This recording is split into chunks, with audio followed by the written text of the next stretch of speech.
Hello chess fans! In today's video I'm going to show you a recent over the board game I played against an around 1600 rated opponent, and my opponent decided to go for the Italian. So hopefully this is an illustrative example of how you can sort of fight against the Italian as black. So my opponent started off with e4, I went e5, knight f3, knight c6, bishop c4, bishop c5. This is all natural, we're developing our pieces going into the Italian. My opponent goes c3, so if I don't do anything they're going to play d4. So I go knight f6. So knight f6 attacking the pawn, and this is sort of mainline theory. If you're sort of a beginner, the idea is I'm attacking the pawn, so he probably has to do something about it, so he defends it with d3. And the idea of c4 is sort of we're keeping flexible, controlling some central squares.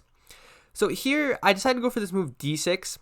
Now, the idea of d6, okay, is we're controlling the center and, we're defending our pawn or whatever, but maybe in hindsight, maybe a more accurate move order to go with what I want is with this move a6. So you might be wondering, what's the point of a6? That sometimes the bishop can get kicked around here, sometimes the bishop gets hit by d4, so we want to create a safe haven for the bishop. Now, usually, this is not needed, but in this specific position, we can get away with it. So, for example, after castles, bishop a7, my opponent in the game went for something with a4, and just a sample line, if they do the same thing they did in the game, here I have an additional option. Instead of going d6 like I did in the game, I have this another option to go d5, and d5 should just be equalizing on the spot, because after, for example, takes, okay, you notice that black's bishop is very nice here. There's some nice f4 square.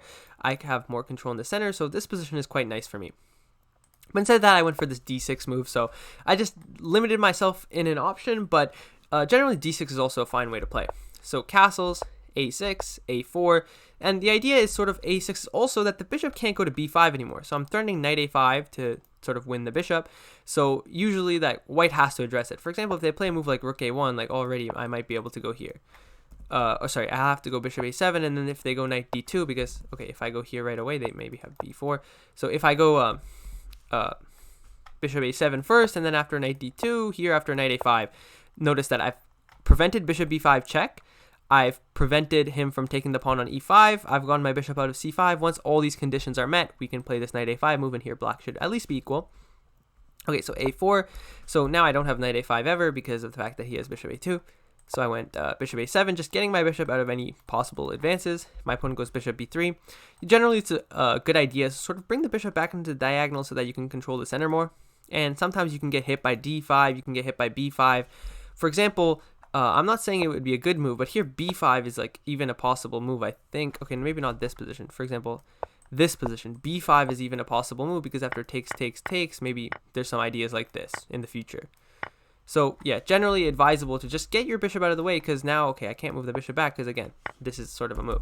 So these are the sort of tactics that you have to be wary of, and that's why bishop b3 is a common move. So obviously my opponent knows what they're doing here, because they're playing these moves that are okay, bishop b3, a lot of, this happens a lot in the Italian, but sometimes people don't understand why. And so my opponent is playing this and playing a4. These are all good moves. So I'm a little bit shocked. I'm oh, okay, my opponent knows what they're doing. So I decided to castle.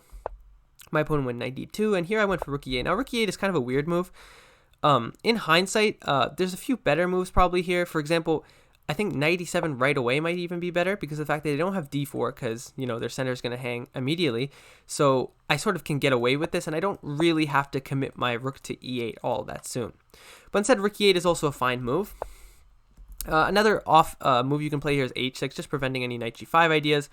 And yeah, that would also be a reasonable move. So I went rook e8, rook e1, h6. Now I'm preventing any knight g5 ideas, and also creating some breathing space for my king. And now here my opponent copied me. Yeah, and here I was just getting slightly annoyed. I was just okay, my opponent really hasn't done all that much, but they haven't really made a mistake either. So it's hard to create chances. So I decided that the most natural thing to do was, okay, let's go knight e7.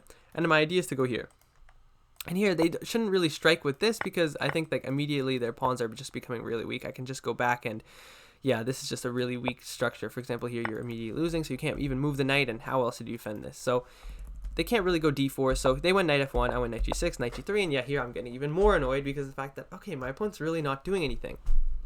But this is what you need to understand about these positions, is that you can sort of have a sort of similar position for a long time, and you can still manage to get chances.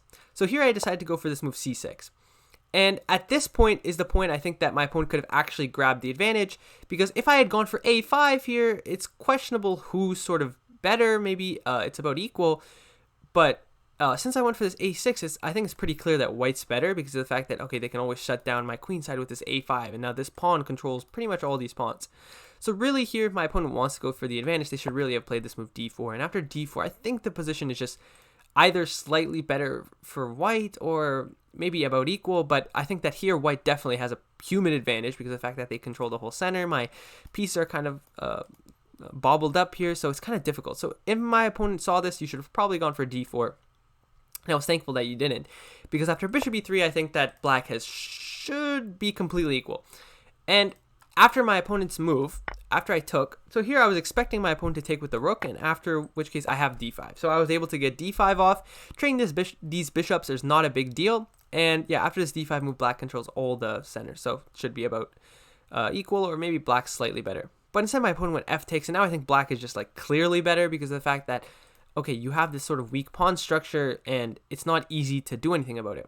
So here I have lost previous games in blitz when my opponent can get this a5 move off, and I don't know, I'm just annoyed by it. Here it doesn't really make much of a difference because he's never getting a knight like to this square. The knight would have to be on c2, and then to get a knight on c2, like I don't even know how he does that. Like this is the only way that he can sort of try to get a knight to b6, but that's like way too slow. So yeah, I'm not really scared of a5, but again, in the game I just was seeing things and I played a5 pretty quickly.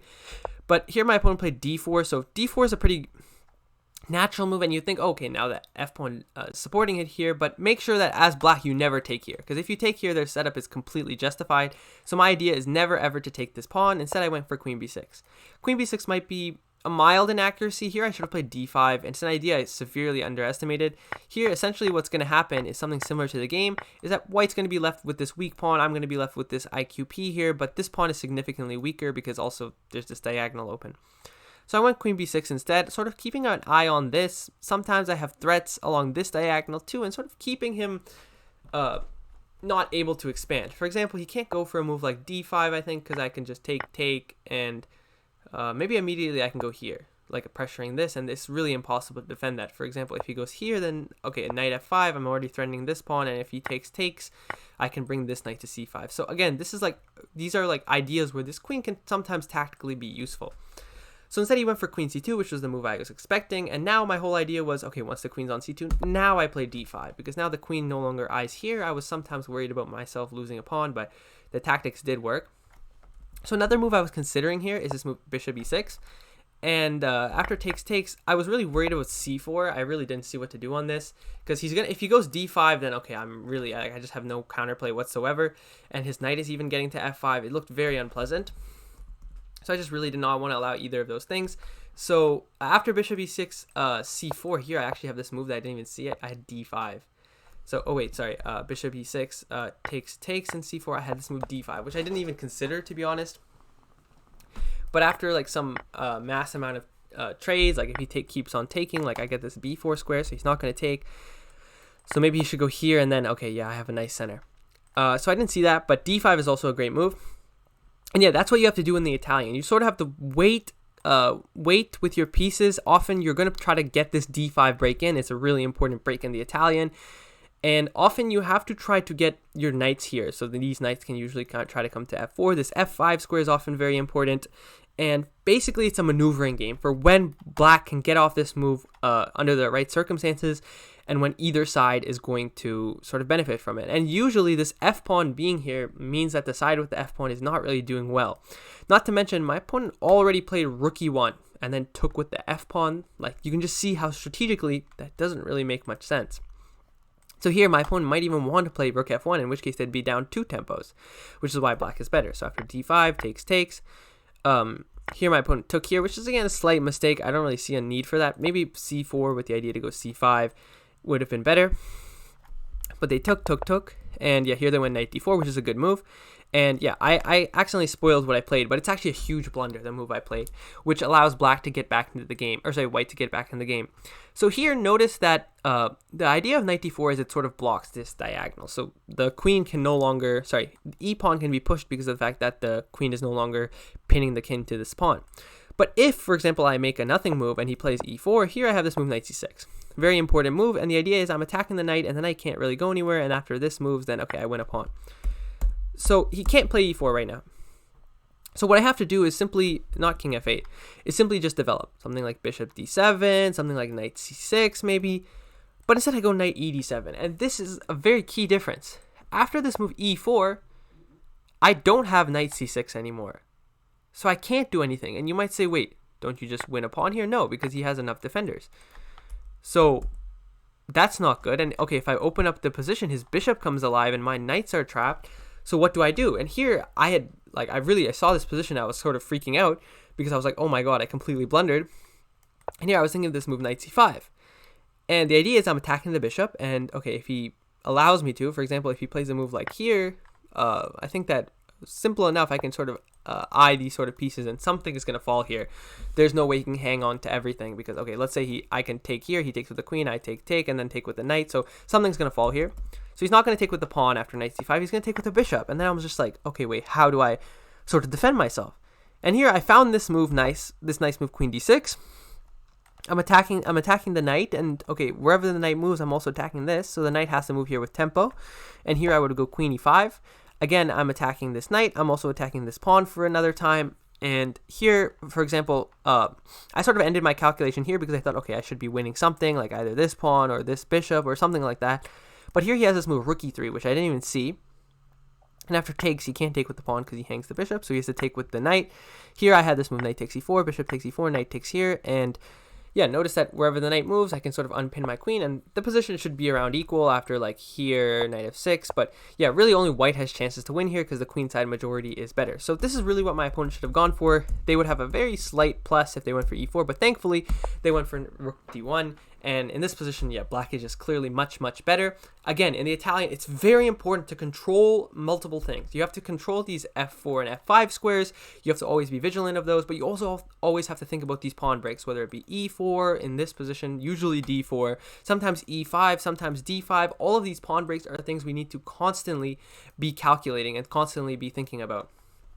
Okay, so here I went for knight c5, and now the idea is I have perfect harmony within my position. This knight defends here, this knight also guards here. We're going to see that's important in the future. This rook eyes here.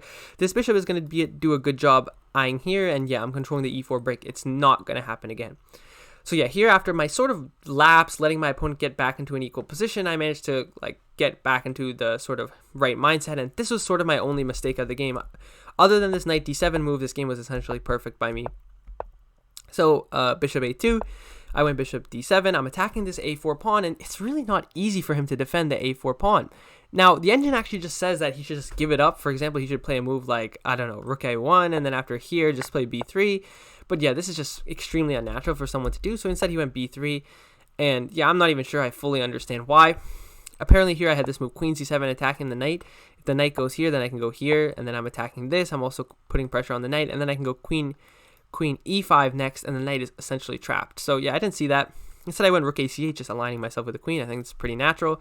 Bishop b1, and here I made another sort of minorly bad move. So the move still keeps most of the advantage, but it's sort of confusing why I didn't just go here.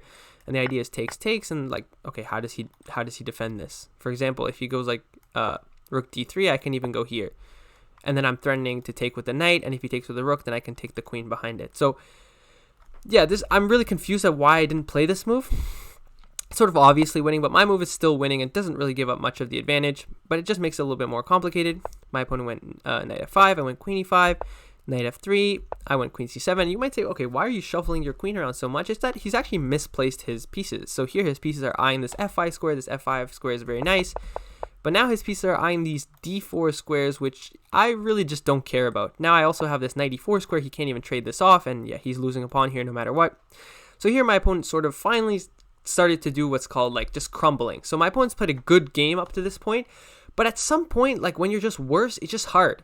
It's just hard to continue being worse, and you want to lash out, you want to do something, and often these are when you make the most mistakes, and my opponent just blunders with this move c4. So yeah, really my opponent had to do something else here, like go knight e2, just really passively defend, and yeah, already here they should just be losing a significant amount of material. There's nothing you can do about it.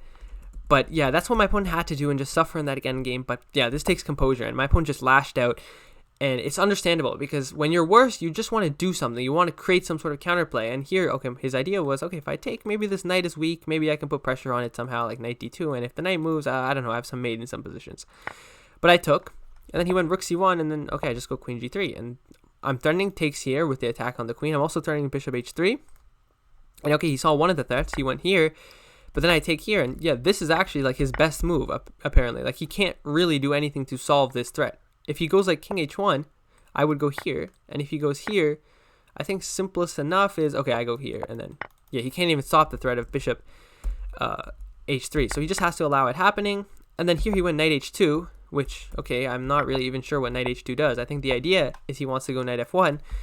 But here again, it blunders a tactic. Take a few seconds to see if you can find it. There's, okay, almost every move wins here for black, but there's one move that's quite clean, and it's rook takes c4.